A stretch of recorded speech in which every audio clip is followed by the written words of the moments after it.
साहेब बंदगी। एक कहूँ तो है नहीं, दो ये कहूँ तो गार है जैसा रहे तैसा कहे कबीर विचार।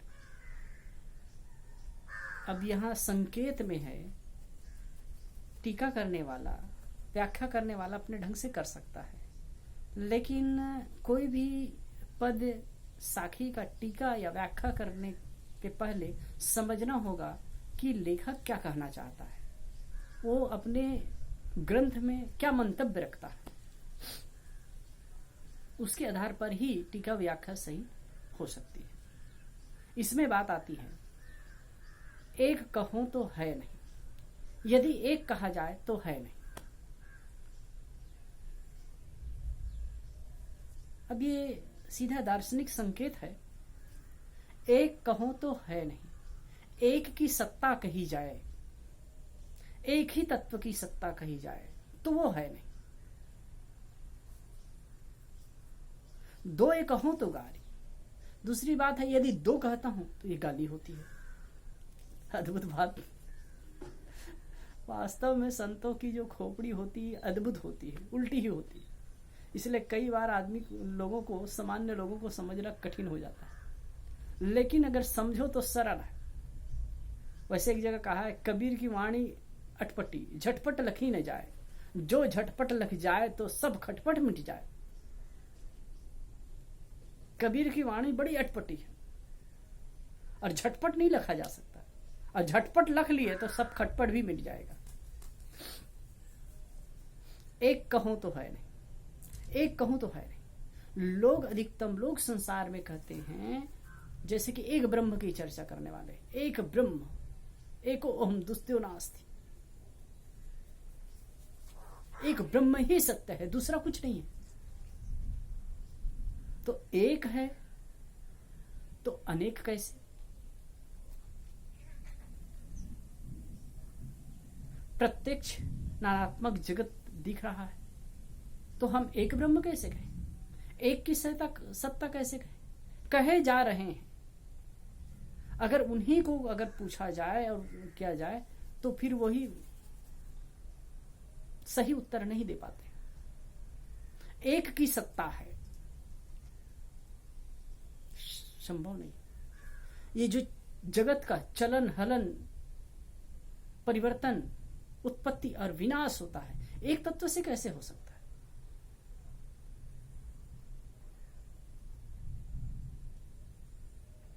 एक नहीं, अनेक। जड़ और चेतन ये दो भिन्न सत्ताएं हैं। जड़ में असंख्यात जड़ है, मिट्टी पानी आग हवा और उसके असंख्यात कण है, और चेतन अपने आप में है। चेतन भी असंख्य, चेतन एक नहीं, सब में एक में। किसी ने मुझे प्रश्न किया था, क्या सब में एक ही चेतन समाया हुआ है? सब में एक ही आत्मा है? एक ही आत्मा नहीं है।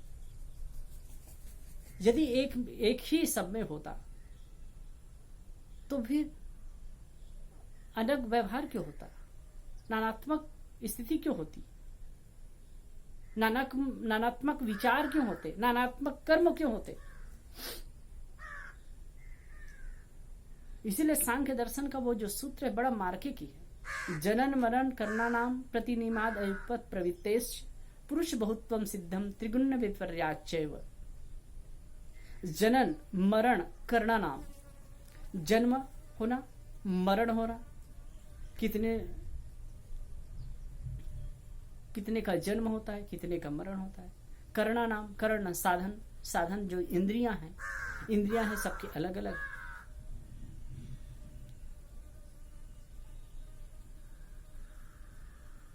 जनन मरण करणानाम प्रतिनिमाद अयुगपत प्रवृत्तेश्च, जो प्रवृत्ति है वो भी एक सरखा नहीं है, अयुगपत है। सबकी प्रवृत्ति, सबकी मनोदशा अलग अलग होती है।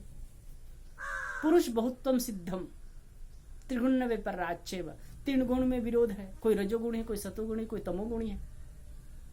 इसलिए पुरुष बहुत्वम सिद्धम, पुरुष की बहुता सिद्ध होती है।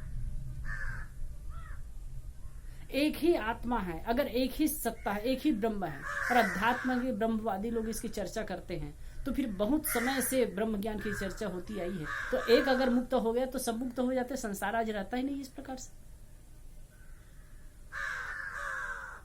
वास्तव में अगर देखें तो ब्रह्म में जगत नहीं है और जगत में ब्रह्म नहीं। मेरे में, अपने आप में, मेरे स्वरूप में जगत नहीं है। मैं अद्वितीय हूं, अकेला। ये बात सही है। किस आधार पर, किस तथ्य में लेकर के कहा जा रहा है उसको भी समझना चाहिए। कोई भी आदमी एक ब्रह्म की बात करता है वो सिद्ध नहीं कर सकता, और सिद्ध कर दे तो अगर शब्द को जो वाणी जाल फैला करके करे, लेकिन उसका मन भी गवाही नहीं देगा। ये भी बात समझ लीजिए।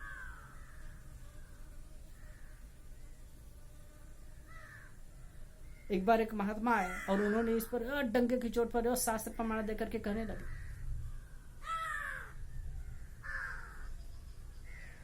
तो मैं उनको कहा, एक गीता का मंत्र लेकर के कहा कि महाराज आप कह रहे हैं सही है, लेकिन उसमें आया है कि उपद्रष्टानुमंता च भर्ता भोक्ता महेश्वरा परमात्मेति चाप्युक्तो देहे अस्मिन् पुरुषफरा। उपद्रष्टा, जब एक ही सत्ता है तो किसका दृष्टा है, किसका मनता है, किसका भरता है, किसका भोगता है? आप बताइए। यदि मैं ही एक ही ठोसम ठोस भरा हुआ तो किसका दृष्टा होऊंगा, किसका भोगता होऊंगा, किसका भरता होऊंगा? मेरे अलावा कुछ है तो ही तो मैं देखूंगा, मेरे अलावा कुछ है तो ही तो मैं उसको भोगूंगा। मेरे अलावा तो कुछ है ही नहीं। तो इसलिए तथ्यात्मक दृष्टि से देखें तो एक की सत्ता नहीं है। अगर इस दृष्टि से कहें कि एक ब्रह्म की बात कहते हैं तो वो सही नहीं है। कबीर साहब कहते हैं ये वो सही नहीं है। दो कहो तो गाली, अगर दूसरा कहूं, दूसरी बात है तथ्यात्मक देखें, अगर दूसरी दो की सत्ता कहूं तो वो भी उचित नहीं है। जीव को गाली देना, जीव के ऊपर कोई दूसरी सत्ता है, ईश्वर है। वैसे ईश्वर की धारणा अवधारणा है संसार में, लेकिन जीव के ऊपर कोई सत्ता है ऐसा माने तो वह भी सही नहीं है। ये कबीर साहब का विचार है, क्योंकि जीव को गाली देना होगा। लोग तो कहते हैं कि जो ईश्वर है बैठा हुआ है और वही सुख दुख देने वाला है, वही कर्म फल भोग देता है। फिर वो ईश्वर कैसा है, कहां है?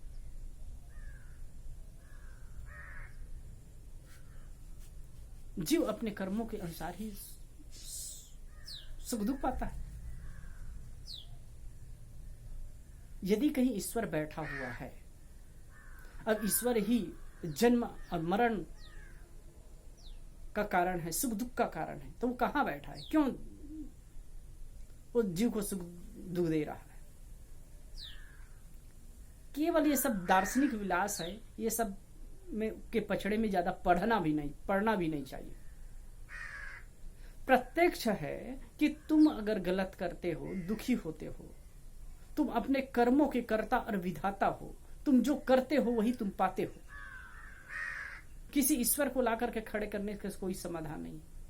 इसीलिए तो शास्त्रों में भी जा ये बात आई ही है, कर्म प्रधान विश्व करी राखा, जो जस करसी तो तस फल चाखा। कितने बड़े ज्वलंत बात है।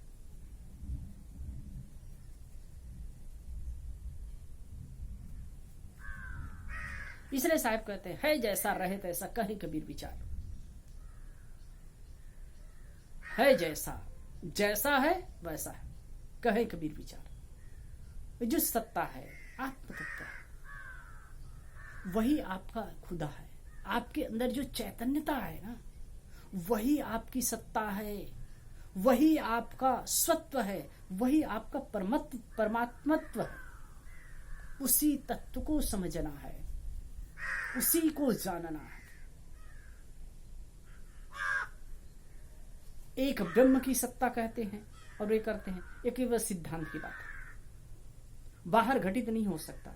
एक ईश्वर जीव के ऊपर है, वही सुख दुख देने वाला है और वही सब जगत नियंता है, ये है वो है, सब कहते हैं। पहली बात तो अगर कहीं इस पर प्रश्न करने लगे तो दार्शनिक बातें बहुत खींच जाती है, इसलिए मैं ये सब काटना चाहता हूँ, ज्यादा नहीं कहना चाहता। अगर कहीं हम कहें इसको तो फिर ज्यादा बात उलझती है। इतना समझना चाहिए कि तुम अपने कर्ता और अपने कर्मों का कर्ता और विधाता हो और भोक्ता भी हो। भोक्ता हो इसलिए कर्ता हो और कर्ता हो इसलिए भोक्ता हो। इसलिए अपने कर्मों के दायित्व को समझना चाहिए, उसकी जिम्मेदारी समझना चाहिए।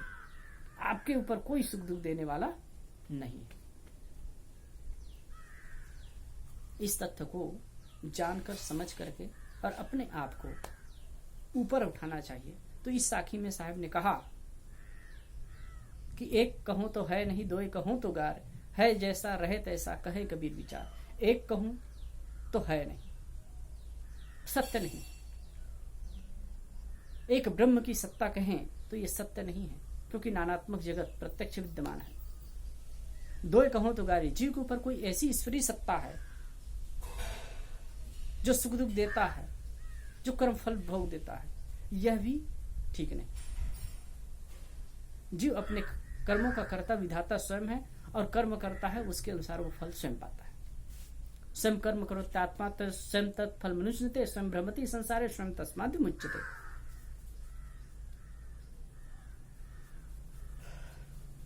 इसलिए साहब कहते हैं है जैसा रहे तैसा, जैसा है वैसा ही रहेगा, कहे कबीर विचार।